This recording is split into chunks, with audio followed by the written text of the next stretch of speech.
Hello, this is doctor Naveen, neurologist from NASA hospitals. మనం చాలా మందిని చూస్తూ ఉంటాం, వాళ్ళే మాట్లాడుకుంటూ ఉంటారు. సో మనం ఒక్కొక్కసారి చాలా అబ్నార్మల్ ఏమో అనుకుంటాం.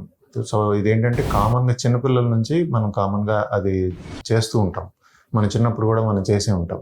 అయితే పెద్ద అయిన తర్వాత కూడా కొంతమందిలో ఉన్నప్పుడు అది మనకి ఆడ్గా అనిపిస్తుంటుంది అనమాట. సో మనలో మనం మాట్లాడుకోవడం వల్ల ఏంటంటే అన్ని విషయాలు మనం వేరే వాళ్ళకి చెప్పుకోలేము ఒక్కొక్కసారి. సో అది మనలో మనకి చెప్పుకుంటే మన మెమరీస్ మనకి పాత మర్చిపోయినవి గుర్తొస్తాయి. అదేవిధంగా ఒక్కొక్కసారి సెల్ఫ్ కాన్ఫిడెన్స్ ఉపయోగపడుతుంది. సో ఇటువంటివి మనలో మనం మాట్లాడటం వల్ల కొన్ని పాజిటివ్ థింగ్స్ కూడా ఉంటాయి అన్నమాట. సో ఓన్లీ ప్రాబ్లం ఎప్పుడంటే సైజోఫ్రెనియా అనే కొన్ని సైకియాట్రిక్ కండిషన్స్ ఉంటాయి. సో వాళ్ళలో మాత్రం వాళ్ళకి ఏవో బయట నుంచి ఎవరో మాట్లాడుతున్నట్టు వినిపిస్తూ ఉంటాయి వాళ్ళకి. వీటినే మనం హాలుసినేషన్స్ అంటాం, ఆడిటరీ హాలుసినేషన్స్ అంటాం. సో ఇట్లాంటి వేరే వాళ్ళ మాటలు వినిపించి వాళ్ళతో మాట్లాడితే అది ప్రాబ్లంగా అనుకోవాలి. మనలో మనం మాట్లాడుకోవటం అనేది most of the times it is a normal process అనమాట.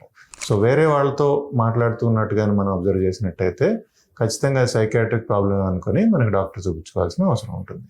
For further health updates, subscribe, like, share.